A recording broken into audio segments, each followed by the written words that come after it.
आगामी स्थानीय निकाय चुनाव से पहले सिंधुदुर्ग जिले में महायुति के सहयोगी दलों बीजेपी और शिवसेना शिंदे गुट के बीच रिश्तों में दरार के संकेत मिल रहे हैं। बीजेपी जिला अध्यक्ष प्रभाकर सावंत ने शिवसेना कर उनके पदाधिकारियों को प्रलोभन देकर पार्टी में शामिल करने का आरोप लगाया है। गोष्ट खरी आहे की गेल्या अनेक दिवसापासून युतीतले जे सहयोगी पक्ष शिवसेना आहे तर त्याने भारतीय जनता पार्टीच्या पदाधिकारी कार्यकर्त्यांना काही विविध पदांचे असतील कामांचे असतील अशी प्रलोभनं देऊन त्याचा पक्ष प्रवेश सुरू केलेला आहे। खरं तर वारंवार आम्ही त्यांच्या सगळ्या वरिष्ठ पदाधिकाऱ्यांना कल्पना या सगळ्याची दिलेली होती, तरीसुद्धा हा प्रकार परत पुन्हा एकदा जोमाने सुरू आहे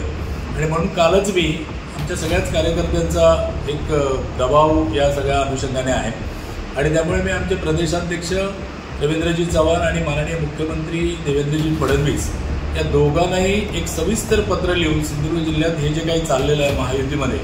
त्या सगळ्याचा मी खुलासा केलेला आहे, त्यांना मी पत्र दिलेलं आहे आणि मला आशा आहे की या सगळ्या पत्रावर नक्कीच विचार होईल। खरं तर विधानसभा इलेक्शनच्या पार्श्वभूमीवर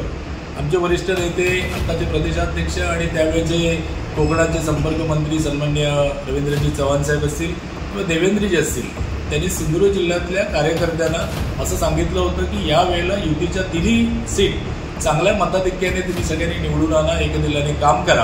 आणि असं केल्यानंतर जी काही राजकीय परिस्थिती बदलेल त्यामध्ये आपल्या संघटनेला कुठल्याही प्रकारचा धोका पोचणार नाही असं त्या सगळ्या मंडळींनी सांगितलेलं। पण प्रत्यक्षात निवडणुकानंतर उलटं झालं की आमचा सहयोगी पक्ष शिवसेनेचे जे वरिष्ठ पदाधिकारी आहेत, विशेषतः जिल्हाध्यक्ष मंडळी त्यांची जी आहेत ती भारतीय जनता पार्टीच्या कार्यकर्त्यांना बोलून पक्षप्रवेश देऊन आपला पक्ष वाढवण्याचा केविलवाना प्रयत्न करत आहेत आणि मला असं वाटतं की हे युतीच्या आचारसंहितेच्या विरोधात आहे आणि त्यामुळे आम्ही आमच्या वरिष्ठांकडे याची तक्रार केलेली आहे। मला दुसरं असं म्हणायचं की सन्माननीय नारायण राणे साहेब हे आमच्या पक्षाचे ज्येष्ठ नेते आहेत, आमच्या पक्षाचे खासदार आहेत आणि ही दोन्ही जिल्हाध्यक्ष मंडळी राणे साहेबांना आपला गुरु मानतात आणि गुरु मानत असताना त्यांच्याच ते ज्या पक्षामध्ये आहेत जो राष्ट्रीय पक्ष आहे त्यांच्याच पक्षाची मंडळी कडून आपल्या पक्षामध्ये प्रवेश देत आहेत। मला असं त्या जिल्हा प्रमुखांना विचारायचं आहे की ही तुमची वेगळ्या पद्धतीची गुरुदक्षिणा आहे की काय। सन्माननीय पालकमंत्री नितेशजी राणे यांचं जोरात या ठिकाणी सगळं काम सुरू आहे। रवींद्र चव्हाण साहेब प्रदेशाध्यक्ष आहेत आणि भारतीय जनता पार्टीची संघटना अत्यंत मजबूत आहे आणि या सगळ्या प्रकारामुळे आमचे कार्यकर्ते मात्र थोडेसे व्यथित झालेले आहेत की आपण इतकं चांगलं काम केलं निवडणुकीच्या दरम्यान आणि आपल्या संघटनेला आज हा त्रास होतोय। त्यामुळे आता पुढची रणनीती अशी आहे की आमच्या प्रत्येक बैठकांमधून स्वबळावर आपण लढून भारतीय जनता पार्टीची जी काही ताकद आहे ती सिद्ध करणे, ती मित्रपक्षाला दाखवणे अशा प्रकारच्या प्रतिक्रिया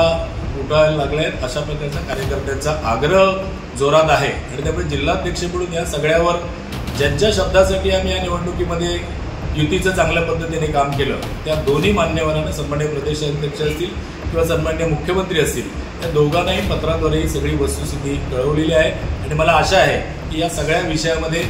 निश्चितच आम्हाला चांगला न्याय मिळेल आणि ते ज्या पद्धतीने पक्षप्रवेश करत आहेत आम्ही मनात आणलं तर त्याच्या दुपटीने पक्षप्रवेश आम्ही करून घेऊ शकू, परंतु आम्ही काही युतीचा धर्म पाळणारी मंडळी आहोत, वरिष्ठांचं शब्दप्रमाण मांडणारी आम्ही लोक आहोत, त्यामुळे आम्ही गप्प आहोत। पण आम्ही गप्प आहोत याचा अर्थ